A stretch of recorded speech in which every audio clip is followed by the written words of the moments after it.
Hi guys, welcome to my YouTube video. Today we are going to solve the daily lead code challenge and today's problem name is longest arithmetic subsequence. So the problem statement says that given an array nums of integers, return the length of the longest arithmetic subsequence in nums. हमें क्या बोला गया है question में एक array nums given है and हमें longest arithmetic subsequence को रिटर्न करना है. Arithmetic subsequence क्या होता है? अरिथमेटिक सबसीक्वेंस होता है कि for each consecutive pair of elements का जो डिफरेंस होता है that should be same for all the consecutive pairs of element.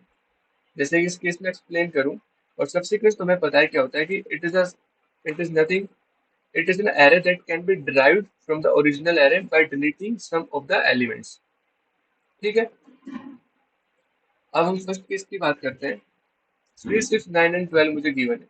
तो देखो, जो नम्स एरे तो अपने आप में ही एक अरिथमेटिक सबसीक्वेंस है, क्योंकि देखिए 6 - 3 का जो कंसेक्यूटिव एलिमेंट्स का डिफरेंस निकाल लेते हैं. 6 - 3 is 3, 9 - 6 is again 3, 12 - 9 is again 3. सो आप देख रहे हो कंसेक्यूटिव पेयर ऑफ एलिमेंट्स का जो डिफरेंस है वो सेम है एंड इट्स अरिथमेटिक सबसीक्वेंस. सो इसकी जो लॉन्गेस्ट लेंथ होगी वो तो अपने आप में ही है, तो हेंस आंसर इज 4. हमें मैक्सिमम लेंथ रिटर्न करनी है ऑफ द अरिथमेटिक सबसीक्वेंस. इस केस के लिए जो इसमें जो लॉन्गेस्ट अरिथमेटिक सबसीक्वेंस एग्जिस्ट करेगा वो 4 7 एंड 10 है. ठीक है, अब देखिए कि 7 - 4 इज 3, 10 - 7 इज 3. सो ये एक अरिथमेटिक सबसीक्वेंस है. Hence the longest length of arithmetic subsequence possible in this particular nums array is 3.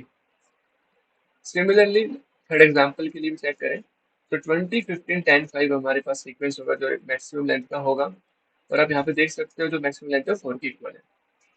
So before jumping to the solution of the code, let's try run the third example. तो देखिए, अब मेरे पास arithmetic difference कुछ भी हो सकता है. First case बोलेगा अगर मेरे पास सिर्फ एक ही एलिमेंट होता है जो फर्स्ट एलिमेंट है, तो कुछ भी अरिथमेटिक डिफरेंस हो, मैं जो मैक्सिमम एलिमेंट बना सकता हूँ ऑफ लेंथ 1 का ही बनाऊंगा, क्योंकि मेरे पास अगर एक ही एलिमेंट है तो अरिथमेटिक सीक्वेंस में जो maximum length of arithmetic sequence है वो भी एक ही होगा.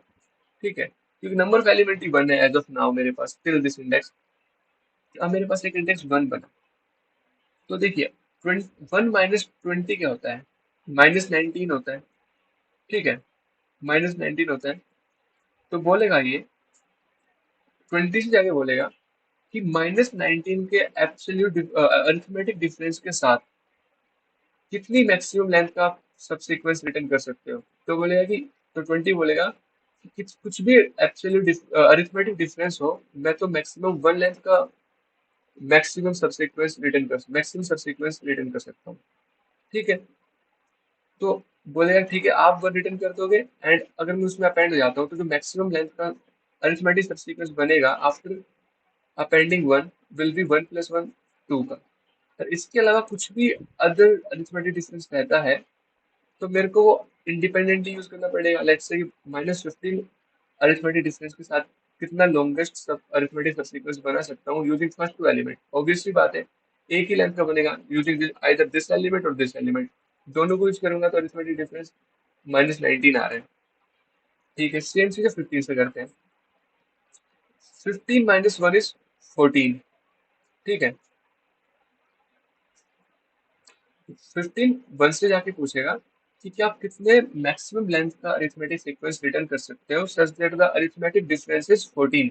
बोलेगा अदर 14 तो अदर में आएगा, तो बोलेगा जी मैं 1 का रिटर्न कर सकता हूँ. सो 1 तो ये और 15 उसमें अपेंड हो जाता है तो मैक्सिमम 1 + 1 2 बन जाएगा. फिर 15 20 से जाके पूछेगा कि 15 - 20 इज -5.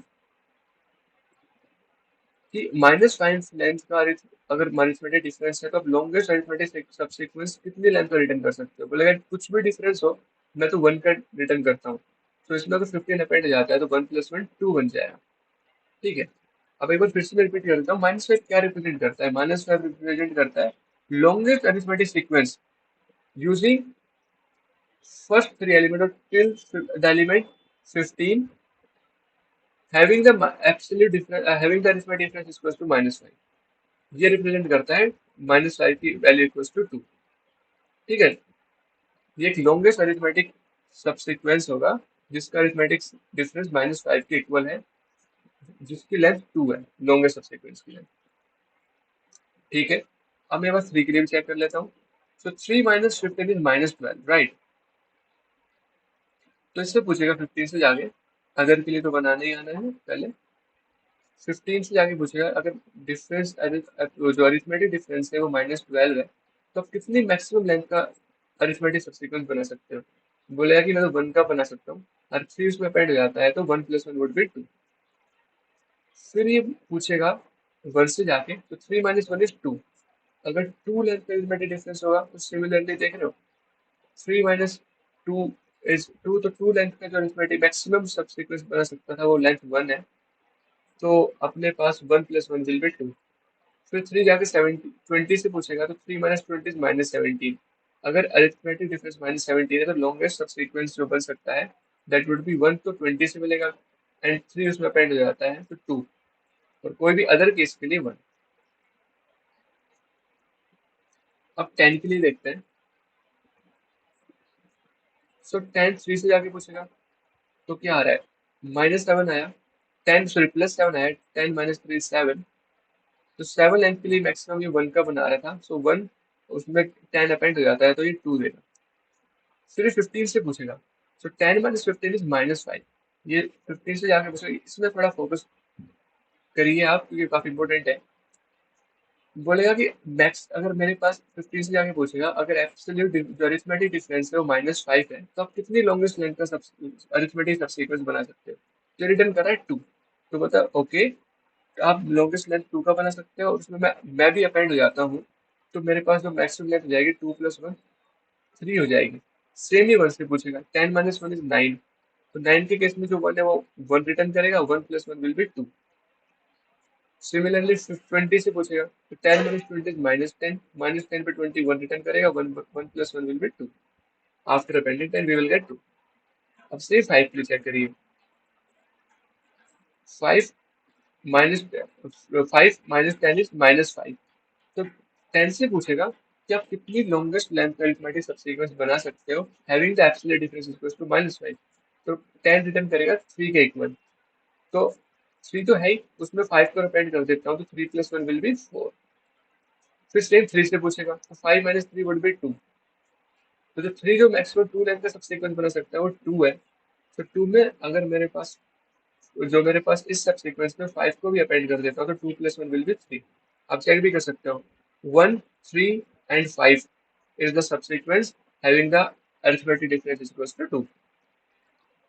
उसके बाद 15 से पूछेगा, तो 15 5 - 15 इज -10। सो जो 15 - 10 का 1 लेंथ का बनाएगा, सो 1 में मैं ऐड करता हूँ, तो वी विल गेट 2।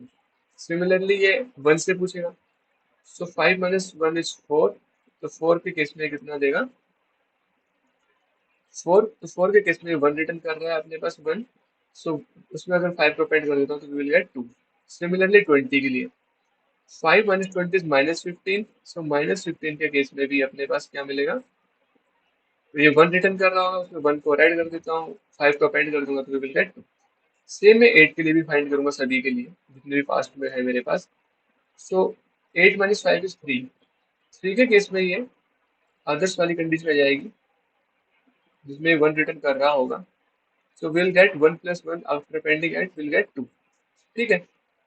फिर 10 से पूछते हैं। सो 8 - 10 इज -2। सो -2 के साथ 10 अपने पास अदर वाली कंडीशन आएगी, अदर वाले केस में ये 1 बना रहा होगा। So again I have to say 2। फिर 8 - 3 इज 5। तो जो 3 है वो 5 पे मेरे पास अदर में 1 बना रहा है, तो उसमें मैं अगर 1 को 8 को अपेंड कर दूंगा, तो विल गेट 2। Similarly 8 - 15 is -7। -7 पे जो 15 है वो 1 बना रहा है, तो उसमें 8 को अपेंड कर दूंगा, तो will get the maximum length 2। Same for 1, 8 - 1 is 7। 1 पे क्या रिटर्न करेगा, having the absolute difference arithmetic difference is equals to 1, तो 1 रिटर्न कर रहा है 1, उसमें 8 को अपेंड कर दूंगा, तो विल गेट 2। सेम 20 के लिए 12 के केस में 1 रिटर्न करेगा तो 2। तो अब सभी डिफरेंसेस के लिए चेक करें, तो जो मैक्सिमम लेंथ मुझे मिल सकती है अरिथमेटिक सबसीक्वेंस की, वो यहाँ पे मिल रही है।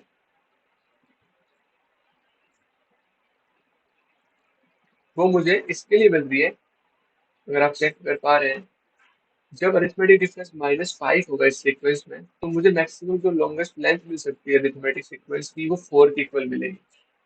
और वो सीक्वेंस कौन सा होगा? 20, 15,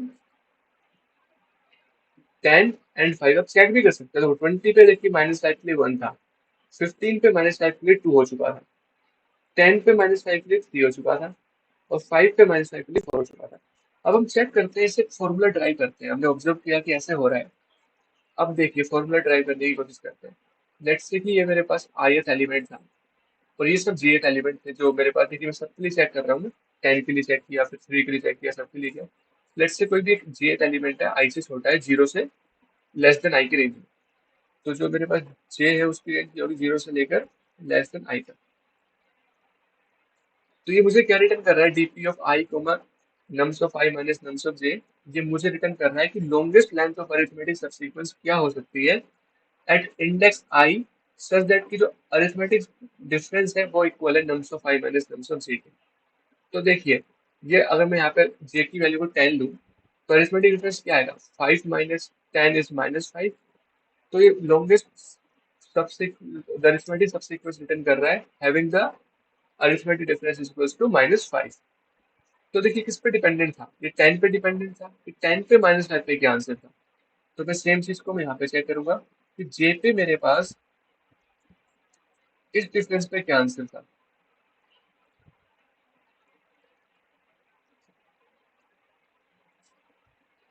ठीक है, जो भी ये रिटर्न करेगा उसमें मैं अपने आप को अपेंड कर लेता हूँ। ith एलिमेंट उसको अपेंड कर लेगा, यहाँ पे 5 अपने आप को अपेंड कर लेता है, तो +1। सो ये मेरे पास एक पूरा का पूरा लॉजिक बन के आया है। ये मेरे पास जो डीपी का स्टेट आ गया है जो आपको यूज करना है। बट एक इशू है यहाँ पे, अगर आप कॉन्स्टेंट्स देखें ना नम्स की वैल्यू के लिए, दैट इज फ्रॉम 0 to 500। अब अज्यूम करिए कि नम्स ऑफ आई है वो मेरे पास 0 था और जे मेरे पास लेट से 500 होता है। So we are getting 0 minus 500 as -500। और जो -500 है वो एक वैलिड इंडेक्स नहीं है। और एक दूसरा केस क्या हो सकता था जो मैक्सिमम लेंथ में, कि जे आई की वैल्यू मेरे पास 500 हो जाती एंड जे की वैल्यू 0 हो जाती। So 500 minus 0 will get 500 as the maximum difference. तो कहने का मतलब जो है ये है कि जो सेकंड मेरे पास आर्ग्यूमेंट है, सेकंड इंडेक्स जो है मेरे पास डीपी का, डीपी स्टेट का, उसकी वैल्यू -500 टू +500 तक वेरी कर सकती है।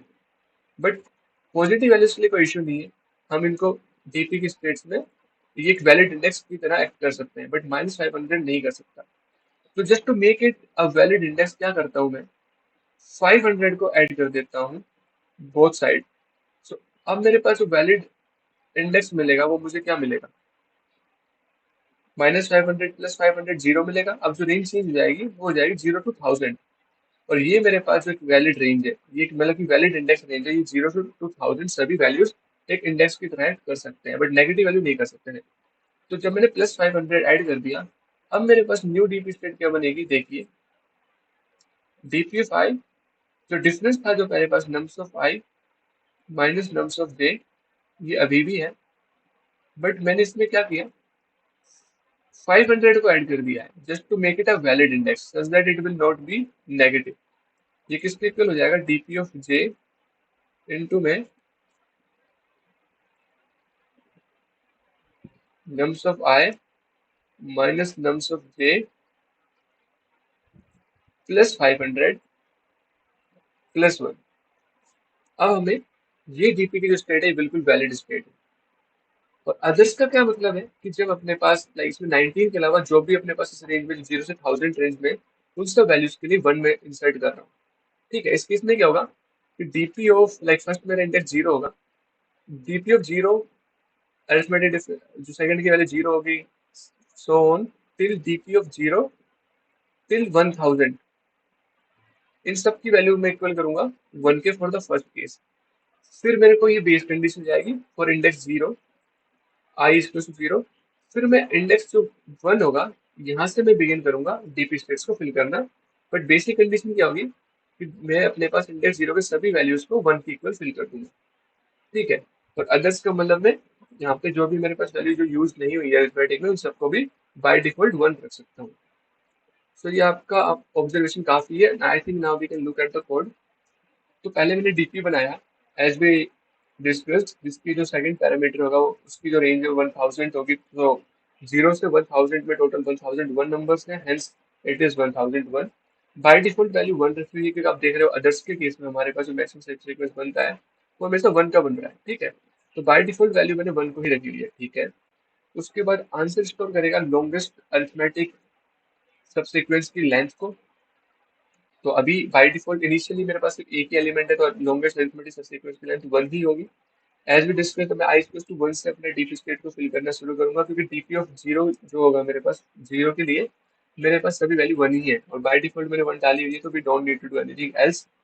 फिर मैं जे, मेरे पास मुझे पता था कहाँ से स्टार्ट करता है, जे जो होगा जीरो से लेकर it should be greater than equals to zero and it should be less than I. So I minus one से लेकर जीरो तक मेरे पास मेरा जे जा रहा है। जो अरिथमेटिक डिफरेंस था वो क्या था, nums of I minus nums of J, but उसको एक वैलिड इंडेक्स बनाने के लिए मैंने 500 ऐड किया एज बी डिस्कस्ड। तो डीपी ऑफ आई और कॉमा डी क्या होगा, हमें पता है DP of I comma D क्या था, DP of J comma D plus one. ये तो हमने डिस्कस किया था। DP of I comma D क्या है, DP of J comma D plus one. But let's say कि इसकी वैल्यू ऑलरेडी मैक्सिमम हो सकती है ना, इसकी वैल्यू ऑलरेडी मैक्सिमम है। तो उस केस के अंदर मैं यहाँ पे इन दोनों का जो मैक्सिमम वैल्यू होगा उसको मैं एट द एंड रिजल्ट, उसका जो इन दोनों में से मैक्सिमम है उसको मैं finally DP of I comma D में स्टोर करूंगा, ठीक है। अब जो मेरे पास DP of I comma D, ऐसे ही मैं सभी आई कॉमा डी हर एक इंडेक्स के लिए फाइंड करूंगा, हर एक वैल्यू के लिए। और जो भी मुझे सबसे मैक्सिमम मिला, जिस केस में मुझे -5 पे 4 मिला, तो जो मुझे मैक्सिमम वैल्यू मिलेगा किसी भी एब्सोल्यूट डिफरेंस पे और किसी भी इंडेक्स पे, वो मेरा आंसर होगा। सो मैं DP of like for the all the DP of I comma D का जो मैक्सिमम होगा out of all the DP of I comma D, उसको मैं आंसर में स्टोर कर दूंगा, एट द एंड उसको रिटर्न कर दूंगा। So this is a simple code for this particular question. अगर आपको ट्यूटोरियल हेल्पफुल लगा हो, then please subscribe to my YouTube channel, like this video, and if you have any query or recommendation for me, then please write it down in the comment section. Thank you.